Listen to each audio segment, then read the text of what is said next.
मुझे उसकी सूरत से मोहब्बत नहीं थी, क्योंकि मैंने उसे अभी तक देखा ही नहीं था। ना मुझे उसके अल्फाज से मोहब्बत थी, हालांकि वो अच्छे और खूबसूरत अल्फाज इस्तेमाल करती थी और वो बहुत अच्छा बोलती भी थी, बहुत प्यारे धीमे से लहजे में। मगर मुझे उसकी आवाज से भी मोहब्बत नहीं थी। मुझे सिर्फ उसके लबो लहजे और अल्फाज में झलकते जज्बों की उस शिद्दत से मोहब्बत थी जिसकी तपिश महसूस करके मेरी धड़कनें बेतरतीब हो जाती थीं। मेरी उससे शनासाई इंस्टाग्राम पर हुई थी। मैं एक शायर हूं, सोशल मीडिया शायर कह लें। अभी तक मेरी शायरी की कोई किताब शाये नहीं हुई थी, बस फेसबुक और इंस्टाग्राम पे अपनी शायरी पोस्ट करता था, जिसे पढ़कर लोग दाद देते और मैं खुश हो जाता।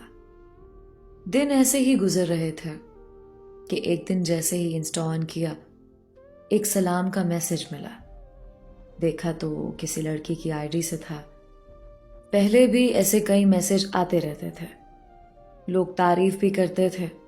मैंने ये मैसेज भी ऐसा ही समझा और सलाम का जवाब दे दिया। फौरन ही मैसेज आया, बहुत लेट आए आप, मैं तो कब से वेट कर रही थी आपका।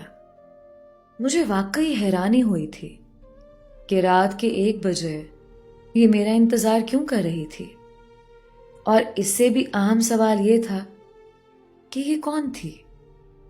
आप मेरा इंतजार क्यों कर रही थी? मैंने जवाबन मैसेज किया, आपकी शायरी बहुत प्यारी होती है। जवाब कुछ देर बाद आया था, जिसका मतलब था कि उसने सोचकर जवाब लिखा है और उसके पास मेरे सवाल का जवाब नहीं था कि वो मेरा इंतजार क्यों कर रही थी। मैंने भी ज्यादा जोर नहीं दिया और शुक्रिया लिखकर सेंड कर दिया। मोस्ट वेलकम सर, फौरन ही जवाब आया था। कुछ दिन गुजरे तो फिर उसका मैसेज आया। उसमें भी उसने सलाम के बाद मेरे नए शेर की तारीफ की थी। उसे ये शेर बहुत पसंद आया था। फिर ये मामूल हो गया, मैं जब भी कोई नया शेर पोस्ट करता वो मैसेज कर देती। यूं ही 6-7 माह गुजर गए। ना मैंने कुछ पूछा ना उसने बताया, मगर हम अनजान रहकर भी ना जाने कैसे और क्यों एक दूसरे के करीब आते गए। अल्फाज बातों में ढलकर पुरखुलूस जज्बात बनते गए और हम कुछ ही अरसे में इतना करीब आ गए कि जुदाई का सोचकर सहम जाते थे। मैं वाकई डर जाता था, क्योंकि मेरे पास खोने के लिए उसके सिवा और कुछ नहीं था। जब वो कहती कि मेरे भी आपके लिए ऐसे ही जज्बात हैं, तो मैं सरशार हो जाता था। उसके साथ मेरे अल्फाज मजीद निखरते गए। वो मेरी शायरी का महवर नहीं, मेरी शायरी बन चुकी थी। मुझे पता ही नहीं था कि गजल लिखने के लिए अल्फाज नहीं, किसी ऐसे इंसान का होना जरूरी है जिस पर गजल लिख सकें, तभी उसमें जान पड़ती है। मेरी गजलों में जान पड़ गई थी। पढ़ने वालों को लगता था कि गजल खुद उनसे मुखातिब है। हर लफ्ज पे तारीफ बढ़ती गई और हर तारीफ पे मेरी उसके लिए शिद्दत।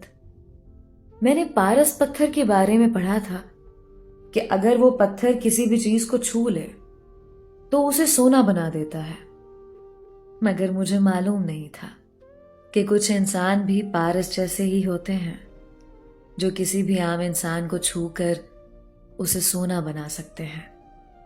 वो भी ऐसी ही थी। उसके हौसले और साथ ने मुझे निखार कर वाकई शायर बना दिया था।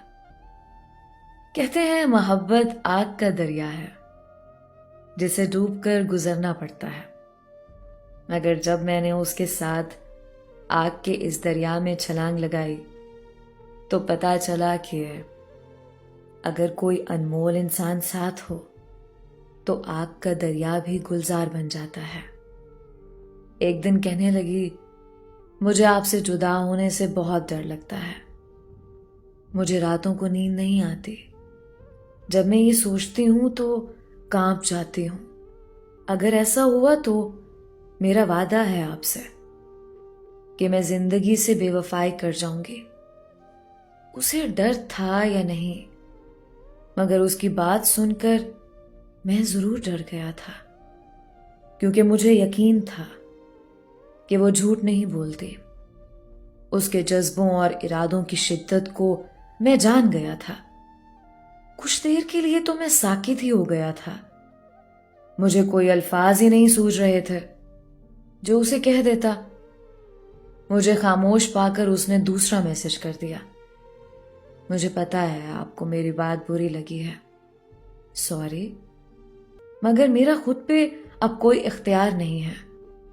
ٹھیک ہے، جو مرضی کرنا، مگر کچھ بھی کرنے سے پہلے صرف ایک بار مجھ سے رابطہ ضرور کر لینا۔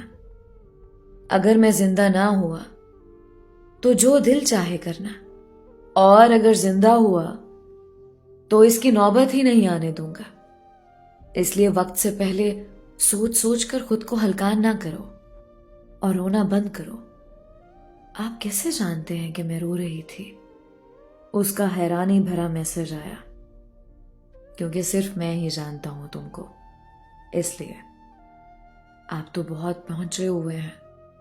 اس کا جواب آیا، ساتھ مسکراہٹ والا ایموجی بھی تھا۔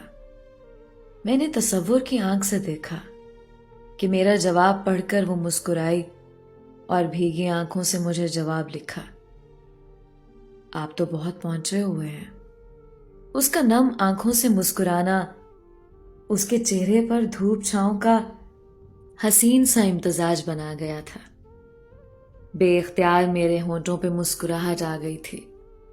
اس کے ہنسی تصور نے ساری کوف دور کر دی تھی۔ پھر ایک دن میں نے اسے کہہ ہی دیا کہ میں بھی اسے دیکھنا چاہتا ہوں۔ اس نے میری آئی ڈی میں میری تصویریں دیکھ رکھی تھیں۔ کہنے لگی، کیا کریں گے دیکھ کر، عام سی لڑکی ہوں، عام سے نامکمل چہرے والی۔ مجھے یقین تھا کہ یہ اس کا پہلا جھوٹ ہے جو اس نے مجھ سے بولا، کیونکہ آج تک اس نے کبھی مجھ سے جھوٹ نہیں بولا تھا۔ کوئی بات بری لگتی تو صاف کہہ دیتی، اور اچھی لگتی تب بھی۔ میں پھر بھی دیکھنا چاہتا ہوں، میں نے ضد کی۔ ضروری ہے؟ اس نے پوچھا۔ ہاں، کیونکہ میں دیکھنا چاہتا ہوں کہ میں نے اپنے دل کے مندر میں جس مورتی کو سوچوں میں تراشا ہے، تم اس سے کتنی زیادہ پیاری ہو۔ میں پیاری نہیں ہوں، مجھے تو پیاری ہو نا، میں نے جواب میں لکھا۔ اور اس میں کوئی جھوٹ نہیں تھا، وہ اچھی طرح جانتی تھی۔ اوکے، دیکھ لیں، اس نے جواب لکھا۔ میں انتظار کی سولی پہ جھول گیا۔ موبائل کی اسکرین پہ صرف میری آنکھیں ہی نہیں، دل بھی ٹھہرا ہوا تھا۔ دل کی آنکھیں نہیں ہوتی، مگر آنکھوں کا دل ہوتا ہے، اور میرا دل اس وقت خود ہی آنکھیں بن گیا تھا۔ 5 منٹ گزر گئے، مگر جواب نہیں آیا تھا۔ میں مجسم انتظار ہوں۔ میں نے میسج سینڈ کیا۔ 1 منٹ گزر گیا، 60 سیکنڈ۔ زندگی میں پہلی بار مجھے پتا چلا کہ 1 منٹ کے 60 سیکنڈ در حقیقت 60 صدیاں ہوتی ہیں اس شخص کے لیے جو کسی کا منتظر ہو، یا کسی کے الفاظ کا۔ اذیت ایک جیسی ہے۔ اس نے لگاتار 4 تصویریں سینڈ کی، اور ساتھ ہی میسج بھی کہ میں اپنی پکچرز نہیں بناتی، اس لیے بہت مشکل سے یہی ملی گیلری سے۔ میں نے تصویر اوپن کی اور ساکت رہ گیا۔ مجھے سچ میں جیسے شوق لگا تھا۔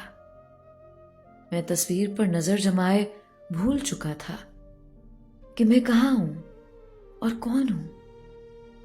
ناممکن، ناقابل یقین، میں نے بے اختیار کہا تھا۔ اس کے کئی میسج آ چکے تھے۔ وہ پوچھ رہی تھی، کیسے لگی میں آپ کو؟ میں جواب دینا